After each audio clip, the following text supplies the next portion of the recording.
Hi, everybody. Welcome to the Wedding Ceremony Podcast. We talk about anything and everything that has to do with wedding ceremonies. My name is Clint Huft, and with me is a gentleman that knows all about wedding ceremonies. In fact, he's written books about them, the one and only JP Reynolds. Hey, Clint. Good to be with you as always. As always. If you're joining us for the first time, you should know the reason this podcast exists is because JP and I are both wedding officiants, non denominational, and we've been doing it for a long time. I probably should let you behind the curtain. This is episode number 350 something. We just keep plugging along. You should know that JP, I mentioned that he's an accomplished author. It is absolutely true. His books are in the Amazon store and in the Kindle store in Amazon. Plus, he is a communications expert. Thebusinessofconfidence.com is that website. His wedding website is jprweddings.com. Mine is just my name, Clint Huff, CLINTHUFFT.com for all of the things. We also want to acknowledge the wonderful musicians that play our theme music on the audio side, the Da Capo Players, DACAPO Players.com. JP, something just came into my world. I couldn't wait to talk to you about it because it's very different. Okay, Okay, you ready? I'm always ready. That's and that's why we do this podcast. A planner reaches out to me and says that she's got a couple. Initially, I think she just wanted some advice. How would you handle this type of a deal? So the couple wants to get legally married first, which is not that unusual, and then they want to have a big wedding later. But during this legal wedding, they want to have a service. You probably have been through this where they want a definite separation between the big wedding, which is going to feel like their wedding, and what they call the civil ceremony or the legal wedding, but they still are going to invite 65 people to this civil ceremony. So in my mind, it's still a ceremony. The event planner said the couple wants it to be a lot of fun. Maybe to have people talk about the different aspects of their individual personalities. And so I just kind of ran with that on the response email. What do we do with this? We've been doing this for a long time. And so I've got some experience of unique wedding ceremonies that couples have made their own. And the first thing that popped up into my mind was a ceremony that I did where the groom was very much into musical theater. The entrance for his bride, we were on the ground floor of a building inside, that sort of thing. And there was about 120 guests, but her entrance was on a balcony that went all the way around behind us and then off to the side. And then on the opposite side of the room behind the guests was a staircase. And while she's making this entrance, the groom is singing to her. What would I do for the rest of my life? And he's singing to her all the way until she gets down the aisle. That was the first thing to let everybody know we're playing a different ball game. Then they chose about 6 people in their guests that had small readings of love and commitment and marriage and that sort of thing. And it was all choreographed where I would introduce the person. They would stand up. It was standard seating. It was standard center aisle and then 2 sections of rows of chairs. But then they would stand up right where they were sitting. Nobody moved forward. They did it right from where they were sitting. Fortunately, we were inside. The acoustics were good. And they would read their passage about love that the couple had chosen. And of course, I explained all of this to all of the guests and made sure that everybody was on the same page. And so there was a flow to it. And I went to every single one of the readers and said, you're going to be number 1. You're going to be number 2. Don't worry. I'm Captain Obvious. I'll let you know. And it was wonderful. So now fast forward to this new situation and this just happened within the last week. And so on the response email, again, not thinking anything about me directly being involved, but just kind of like, well, okay, here's how you might want to handle it this way. And I explained that situation and maybe the people that the current couple have chosen to share different aspects of their life leading up to when they met each other and then fell in love and the courtship and that they could do exactly the same thing. And I said, in fact, if you had it in the round, when they stood up, the couple would immediately turn and face them, which would allow everybody to feel that one-on-one direct connection to the couple. You and I have both done ceremonies in the round. And what I usually suggest is that we kind of rotate around so that no one is staring at somebody's backside for the entire ceremony. And usually I can coordinate it to where we make a complete 360 by the time we get to the kiss. And all the couple has to do is just follow me. And I'll move a little bit and they'll move a little bit, except for the time when it was 2 brides. And I explained the situation. They were going to do it in the round. And I said, yeah, what do you feel about that? And they said, that would be great. Then I show up on the wedding day and I go to see them. And they both have bridal gowns with really long trains. And I said, Okay, forget that. We're not Good. moving. That Good. would be just a disaster of you guys trying to move the train, fix the train, move the train, fix the train. Forget it. So they stayed stationary. There was one wedding where I explained this to the couple. It was an older couple in their 40s. And I said, you know what, we could rotate. And the bride didn't want to have anything up to. She had kind of an attitude. She didn't want to have anything to do with that. She says, no, I'm not going to do that. The groom liked the idea. In the middle of the ceremony, the groom said, hang on one second. And he went over to her and he took her by the hands and then he moved her so they switched sides. They went opposite of each other. And I said, that was really cool. And he said in front of everybody, she's so beautiful. I wanted everybody to really see her. And I said, oh, that's romantic. Come on now. And the whole room just like lit up and was, even though they were connected prior to that, now they're all in on the love story of the two of them. Yeah, he handled that really well. And I had nothing to do with that. He just kind of made that up on his own. Wow. So anyway, now we're back to this couple. And I said, you know, they could try this, they could try that. And I said, whoever is the officiant, there's a couple of things. Number one, the officiant, it's really important that they never draw attention away from the couple onto themselves, that they really are like a master of ceremonies, and that everybody and everything flows. And you're going to need a microphone. I had a meeting with them, and it turns out that they're going to be outdoors near the beach. And I said, you're going to need a microphone for sure. And that was that. And then I looked at my calendar on the date that she was planning this wedding, and I was available. So I immediately sent a second email and said, P.S. I'm available. And her response was really positive into the initial email where I suggested, you know, here's how you might want to think about handling this type of thing. And then she was like, oh my gosh, what would you charge? And it's going to be out of town. So I just gave her the price list of, you know, what it would be, travel and all that kind of stuff. And it turns out they want me to do it because they realized I had a Zoom with them, or I had a meeting with them, with the mom, the couple, the mom, and the event planner. And we just kind of went through, I always start every meeting with, so tell me what you have in mind. And then we kind of went through every single aspect of it. I said, you know, it'd be nice if the officiant did da da da and whatever da da da. We ended the meeting. It was really nice, only about a half hour long. Thank you very much. And then I kid you not, 15 minutes later, I got a text from the event planner that said, you're hired. So it came out of the clear blue. I didn't expect it at all. And it's one of those success stories. However, it's going to be in about a month. I would say in about 6 weeks, the next time that we connect for our podcast recording, I'm going to have stories to tell you about how it all played out.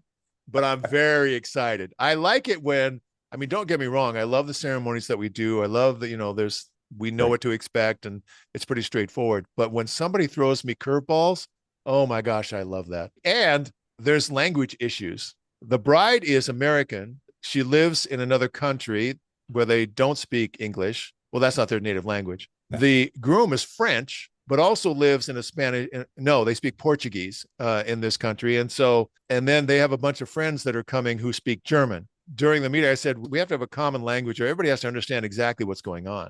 And they said, well, we think some people will. Most of the people there speak French, but they also speak English. Some of the people are going to tell stories about us in French. And I said, it'd be great if you could have somebody there that are going to translate. She said, we already thought about that. And so we were thinking that our German speaking people would translate it into German. And we know that they would get the translation wrong, which would make it kind of funny. And I said, I'm all in. This sounds like so much fun. That's what's on the plate right now. Wow. I love stuff like this. And it's going to be, you said, at the beach or at Yeah, I just found this out. So here's another thing. Oh, I'm so glad you brought that up. It's going to be so that they want the backdrop. They want it around sunset. Apparently, where they're going to have the ceremony, sunset at this time of day is late, like 8:30, that sort of thing. The event planner said, we want the couple to be facing everybody with the beach and the sunset as the backdrop. I said, that makes total sense. But it turns out they're not going to have rows of chairs. They're going to have tables, and people are going to be sitting at the tables because they're invited for cocktails and food and that sort of thing. I said, wait a minute, is this going to be a surprise to your guests? And they said, yes. And I said, oh my gosh, that makes it so much better. Oh my gosh, this is going to be so great. They're going to apparently take care of the legal part of it. That has nothing to do with me because it's so regional. And then we're going to just surprise everybody. And so that aspect is going to be an interesting component as well, because what do I wear? About 15 years ago, I asked to do a vow renewal. They wanted the vow renewal to be a surprise. In fact, they wanted it to be a surprise to the wife. And I don't know what the deal was, that they were celebrating their anniversary or whatever, but they had a big party and they had about 100 people, and everybody was sitting, ready, was seated, ready for dinner. I think they had a DJ, and the husband got up and welcomed everybody. And then he brought his wife up because they wanted to both address and thank everybody for coming for their anniversary. And then he turns to her and said, I love you so much. And I feel as deep, something along the lines of, I'm as committed to you today as I was on our wedding day. In fact, I wish there was a minister here to help us renew our vows. And I stood up. Immediately, the room got what was going on. And I Yeah. walked over, and it was just a real quick vow renewal. He poured his heart out, and she told him that she loved him. And I said, do you? And they both said, I do. That whole thing lasted maybe 5 minutes at the most. Yeah. But the theatricality of it and being a part of I'm just a regular guest. I'm just a regular guest. Oh, no, I'm not. I'm imagining the thing that I've been describing to you about at the beach and the tables and blah, blah, blah. And it's a surprise that something similar to that is going to play out. So we'll see. I don't know. Love it. Love it. Love it. This couple, this most recent couple that you're speaking of, they are in the world of theatrics of one kind or another, or No, I don't think so. She described to me that they met and they were dating, and then they separated for about 8 months, and then they realized they had to be together, and then they got back together and so on. But for that first year, she didn't tell any of her family that she was dating this guy, and she was outside of the city, and so she wasn't interacting with the family on a daily basis. With her friends, she never told the friends his first name. All she referred to him was the French dude. That was how she identified him, until finally she realized, okay, this is really for real. And then she introduced him to the family and all that kind of stuff. But I thought it was so, in fact, I don't even think it was French dude. It was surfer dude, because that's the way when she met him, that's what he oh, was. Yeah, yeah. surfer dude. I'm going out with surfer dude again, and that sort of thing. And then finally, this whole thing has so many layers to it. And the stories that Oh, people are going to yes. tell is going to be so good. So Right, good. right, right, right, right.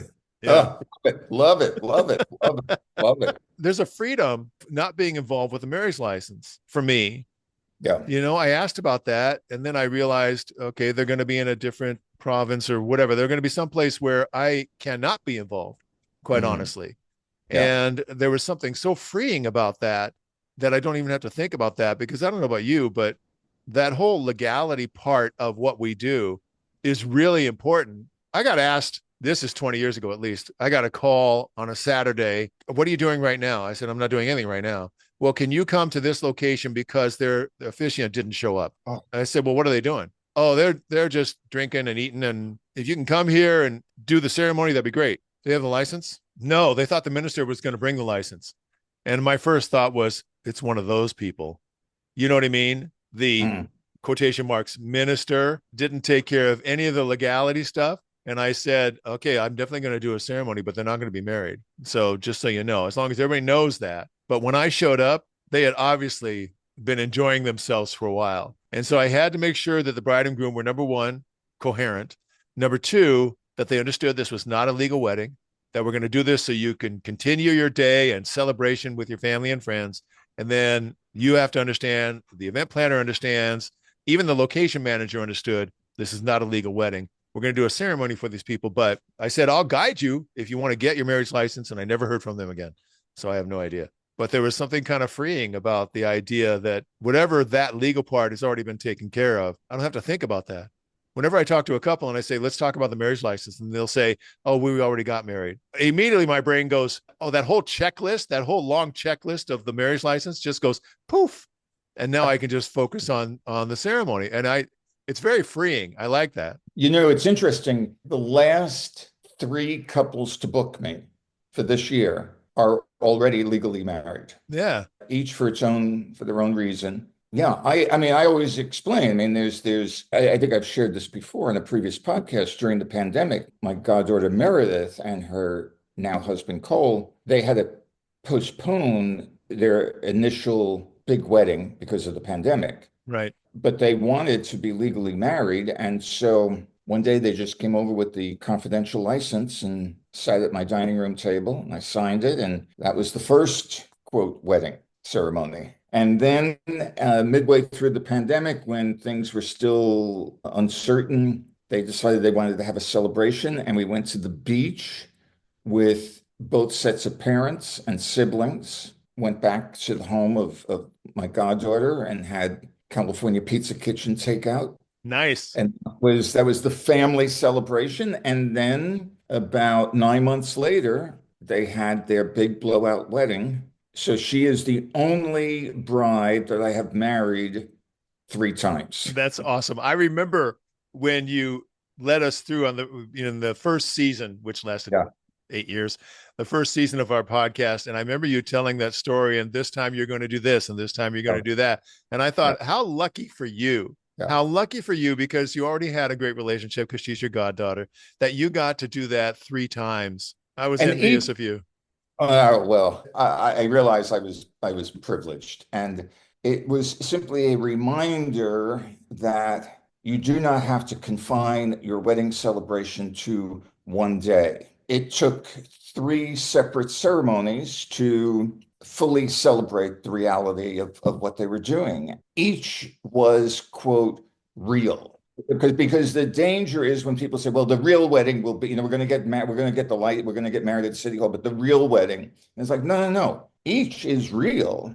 However, each is real in its own form, in its own purpose of celebration. It's not competing between this is real, but this is more real. It's all real. It all is a process. So, And each time they looked at each other and recommitted themselves to each other, which is amazing. And you were right there to guide them through that. Did you handle each one individually in a different way? yeah.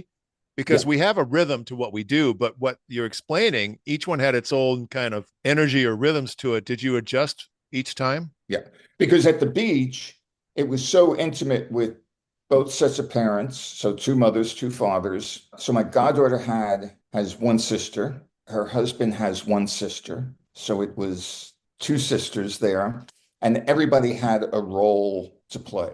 Either In the first one, the legal one? on the beach, Oh, on the yeah, beach. Right. Okay. That's yeah, the second one. Because the first yes. one was just the It was license, but just this is the paper, second one. basically Yeah, paperwork. yeah, that's cool. Yeah, yeah, yeah, yeah. But that first one was because it was really the celebration of the blessing of family. And then the big blowout expanded. And So the one on the beach was during the pandemic, correct? yeah, so I mean, the signing of the license was during the pandemic, the beach wedding was during the pandemic, and the big blowout was, minutes after the pandemic was declared over. Right. It, Yes. you know, The um, bell rung and we all ran out of the classroom. right, exactly, exactly. Yeah, Well, the yeah. thing that I like about the beach wedding is because they're family and they're already kind of quarantined together, so to speak, that they were able to come close because I did a wedding at the beach during the pandemic. I don't remember why they really had to get this done, but they did. And so we had about 15 people around, but they wanted to keep separation. We're at the beach and there's no sound system. And so it was time for the bride and groom to say their vows. I think they did personal vows to each other. There was one woman off to the side behind on the groom's side who said at the top of her lungs, I can't hear you. And I don't know what I said, but basically I said to the couple, it doesn't matter. Keep going. Sometimes people, I just want to kind of wave my hand in front of their face and say, are you really here or are you in your own little world? What's happening right now? Oh, they are in their own little world. Yeah, no doubt. No But I'm doubt. in my little world, and here we are on Zoom in our own little world. Yep. And what a magical place it is. Lance, great story. I'm excited for you, and I'm excited for the stories that will come sometime in the summer as we hear of your adventure. Well, you won't have to wait very long because I just realized that seriously, today is the 20th. It's going to be in a month. A month from today is the Oh, wow. ceremony. Okay. Yeah. And so we'll do the normal thing where we'll have a guest in 2 weeks, and then it'll be you and I'll be in the thick of preparation. And then right after that, sometime in July, I'll share you the story of what happened. All I'm right. very excited. I'm very excited just because it's going to be really different and fun. Love it. Yeah. All right, JP, tell everybody how they can get in touch with you. Website is jprweddings.com, and everything is there on the website. Also, remember that He is an accomplished author. JP has books in the Amazon store and in the Kindle store in Amazon about how to officiate a non-denominational ceremony, how to prepare emotionally for the couple, getting ready for their wedding, and so on. They're brilliant. And for communications coaching, which, as we all know in the business, is critical to doing what we do, thebusinessofconfidence.com is that website. And he told you his wedding website of jprweddings.com. Now, my website is just my name, Clint Huff, CLINTHUFFT.com, for all of the things that I do. And remember, the music for the audio side is played by the brilliant musicians, the Da Capo Players, DACAPO Players.com. That's it for this episode of the Wedding Ceremony Podcast. This is Clint, and on behalf of JP, we will see you next time.